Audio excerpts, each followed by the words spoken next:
Anyway, so I'm Tommi Rasila. Uh, Basically, to make it easy, just hook up with me in LinkedIn, so I don't give you the whole CV. I'm like serial entrepreneur since age of 17, which was, by the way, 40 years ago already. Also, I'm a board professional and all kinds of stuff.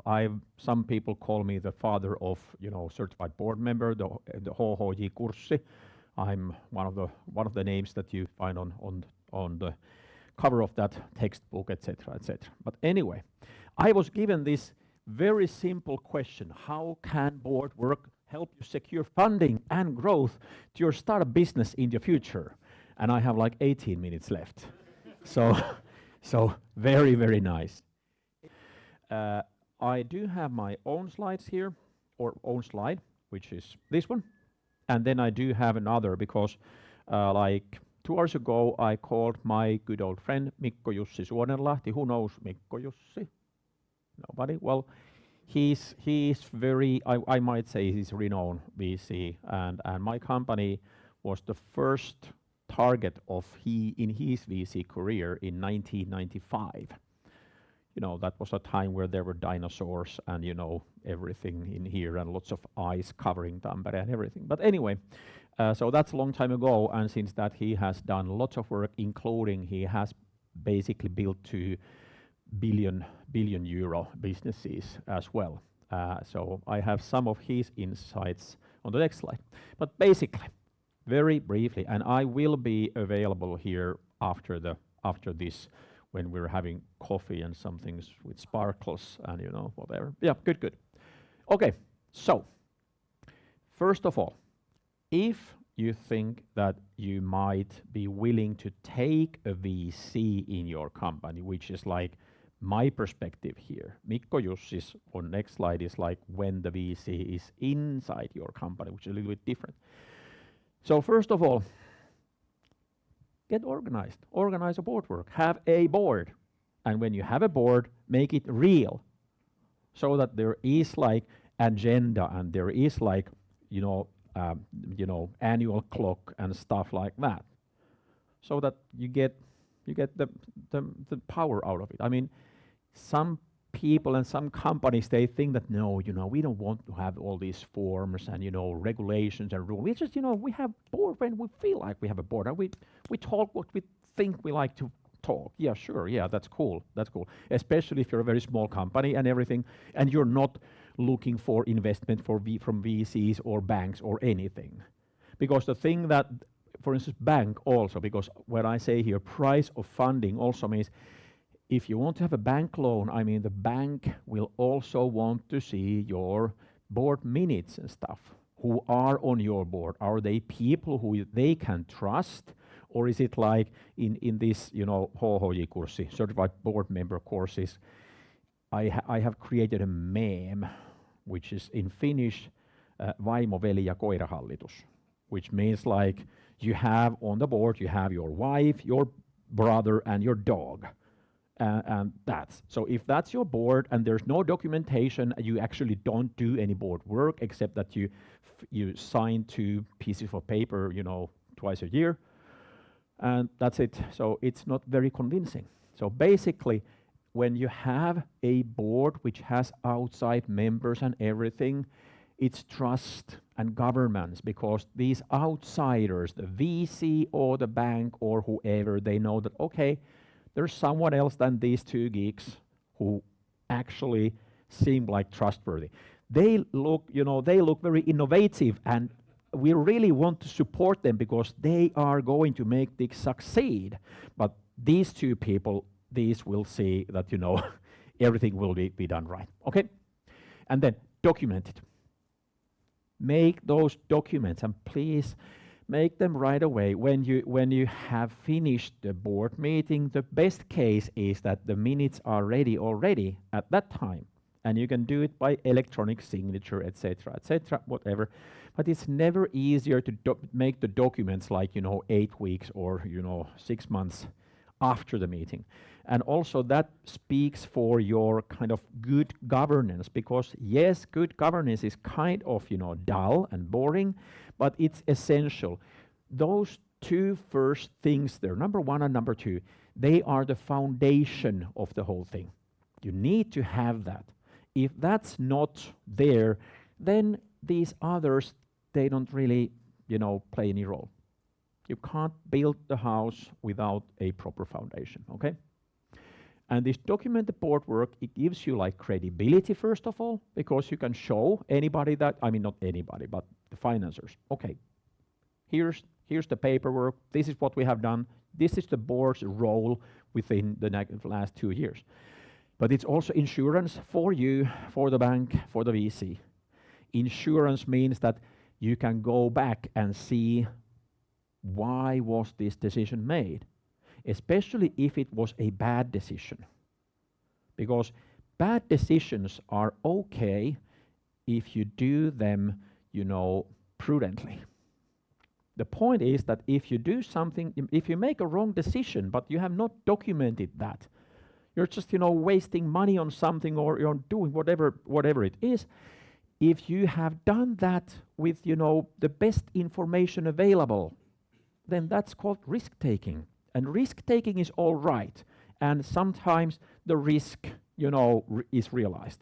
But if you did it properly, then there's no harm done. Okay, there's no harm done, of course, but there's no penalty. But if you didn't document anything, then you're in trouble. So basically, if you're going to make stupid questions, make proper documentation, okay? Basically. And I'm not only joking. It also works like that. Independent board. Yes, definitely. Mikko Jussi also talked about this.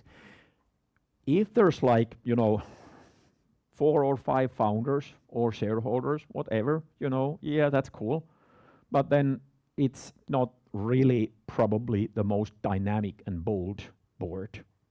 Also, they may fall into this coziness dilemma, and everything, and nobody asks the nasty questions, etc., etc. So have some independent board members in there, because not only you get the boldness. They will be bold enough to ask the nasty questions, but also they are bold enough to, proceed. That we actually. I would say that we should take the risk and do this stuff. The founders have been there for years, and they're like, well, we just want to, have this our little cozy corner here, and we don't want to go to that corner. But hey, we need to go to that corner. And you need 2 independent board members, because the founders or whoever, if it's a family company, it's also the family who always disagree on everything, but they do agree that this person does not understand the whole thing. So that's when they agree. So you need 2 independent board members there to kind of support each other. But that works. Yes, do that. Been there, done that, bought the t-shirt, do that. But also, of course, the insights. They will bring the insights, which brings us to number 5, which is not the next one, but we can go to there. Skills and diversity. And by diversity, I don't mean that you need to have, all kinds of, ages and genders and whatever, but also the skills, the diversity of skills. You need to have you need to think that, okay, what are the skills we have? And when we're going here, what kind of skills we need to go there, and what are we lacking? And then you need to think, okay, we need to have these skills, so let's see where we get these people. And then you have also think that, okay, we have 5 members, and actually these people has not said anything in 2 years in the meetings, and this person, the skills were kind of outdated because, whatever. So you need to be able to lay off them as well, and nobody should be insulted, but sometimes they are. But anyway, there's a way to make it a bit smoother in there. But anyway, so you build the board so that you have the skill set that you actually need, with active people who are willing to participate and contribute, etc., etc. So that's what, for instance, the VC will look in your team. It's not like, yeah, we have 100% of owners here, and we all are very much, for the company and everything, and we agree on everything in here. So we're such a good board. Yeah, might be, but not necessarily. I always say that if you have 5 board members who always agree on everything, you have 4 unnecessary board members in there. You need those other kind of, insights and views as well. Also the skills and diversity, that's added value, but it also robustness. I can tell you that, for instance, Injec, Injec is a, medtech company. I used to be the board chairman in there, and I've twice also been the CEO. First time was when the CEO died, and it was quite a shock for everybody, but including the board. But when you have a proper board, then you're robust. We could kind of, take the shock in there, and also the crew, the staff took the shock. The same thing with Juvenes, the restaurant company. In COVID, we lost in May 2020, right? No, 20. May 20, that was the worst time. We lost 97% of the budget. So we made 3%. Usually you lose 3%, but we made 3%. But you need a proper board in there so that the company and board is robust. Okay. And then back to 4, active and developing board. I mean, if it is an active board, it is actually a resource to you. They can also do hands-on work in there when necessary. And also this developing means that you need to always make it better. You can't just, think that, okay, we have been 5 years here already and everything is going so smooth and we all love each other, so let's just continue like that. No, that's exactly the time when you start thinking, what should we change? And in here, we actually, you should check, this is my product, but I got the permission to, to tell. Hit Service, it's a self-evaluation thing, because when the board makes self-evaluation, like every year, every 2 years, whatever, you get some ideas what you should do, differently, what you could develop, who might be, if there maybe is some person who is not like essential in there, or if you're lacking skills, etc. So you also get from there kind of a message that actually we may need to change the composition, because it's not nice to say that, Ulla, actually we don't need you anymore. So sorry, we're taking Klaus. Okay, but if it's like, it seems that, we could develop our composition because, we're lacking skills and we do have some skills we don't need. So what should we do? Then it's projected. It's not pointed. It's projected here, and then we can have a discussion, and then it doesn't hurt anybody's feelings that much, okay? Because definitely when the VC comes, there will be changes in the board as well. Anyway, this 6th point for me is the contact experience and hands-on, and this is different because this is actually something that when you have good board members in there who have like contacts and experience, they will do hands-on work as well. I've done that in many companies, and board is sometimes, especially chairman, is very much involved in fundraising in many times. Okay? Good. So that's my slide. Then Mikko's slide.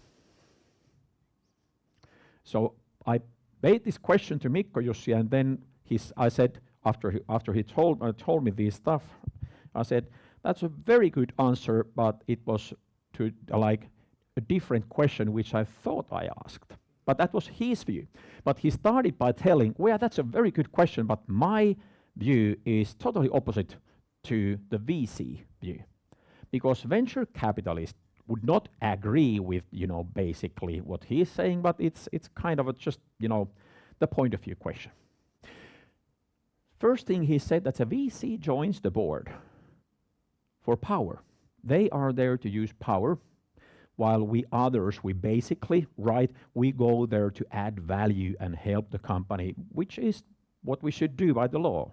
We're not there for our own, own good or the good for our organization. But still they come there, kind of control, power, whatever. And you should counter this by hiring those independents, which I already told you. And when you take 2, for instance, with 2 is good, or also agreed by Mikko, you might take one of them as a chair. You might even have a foreigner, so you can have English as the language. In many Finnish boards, I have English, or we have English as the working language anyway, so everything, all the documents are in English. Why? Because if you have somebody who wants to look you, it's probably English they want to see, not Finnish. So documents, it's easy to have them in English. You might have an entrepreneur with exit experience, or otherwise, experienced, because the CEO might want to have a mentor. CEO job is quite, solitary. You're quite alone in there, and if there's, nobody in the organization, nobody back home, nobody around, you might have a good mentor from the board. So think about it, but when you make those selections, make them carefully. I always say that the worst method of choosing new members, again, I have to say it in Finnish too, and then I'll try to translate. Ketä me tiedetään, ketä olisi jouten? It's like, who do we know who don't have anything extra to do? Who do we know who have spare time? It's like, wrong answer. But that's how it sometimes goes. But really think about who you want, and then go to your LinkedIn, go to your contacts, whoever, and when you go to them and you say, look, we in this company, we are doing this and we need that kind of, and we thought that you would be perfect person for this because we know that you can contribute to this. So could you consider joining our board? How did that sound? It's like, well, when you put it like that, yeah, I might be able to join, because people want to join, they want to contribute. So you can make bold, you can make bold, statements there. You can actually get pretty good people. Again, been there, done that, bought the t-shirt. Then ask them 2 questions basically. Check what is the VC's exit strategy. Do they want exit now or when? And if they are already late stage in their fund, which 10 to 12 years, if 5 years is already gone, they will be pushing for exit, and they might not wish to go for further rounds, etc. So think about that. They do have their own logic, VCs. Also, what's their opinion on next round? Will there be a next round? Are they going to participate in that? Do they actually say, we don't want any more rounds, we want an exit, whatever? So those are some things that you might ask the VC before they even invest or come to the board. And then finally, somebody needs to take responsibility of the corporate governance. Like Mikko said, usually in US, the first new hire is the CFO who takes care of this. But then I said, yeah, in US, the rounds are like 10 million or up. In here, if it's a 1 million round, it's a different story. But in here, actually, the board can be the guarantor of the corporate governance. Okay. So this was very brief interview on Mikko. So Mikko is actually, he was again today. He was in certified CBM course. His lesson is like how to bring a business from 0 to billion euros, something like that. So he's a cool guy. And anyway, so I was like his first investment in 1995, and then when I went to see him in 2000 after our company was sold, he was in his office on his feet on table saying that, yeah, all the companies are sold now and I'm moving to US. But he's back in Finland now. That was year 2000. Anyway, this is the spirit when you go there.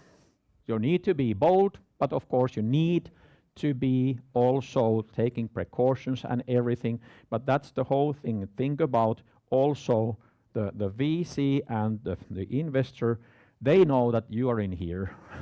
So they want you to have proper board there and all those, safety measures you can do, because yes, you do need to take risks too.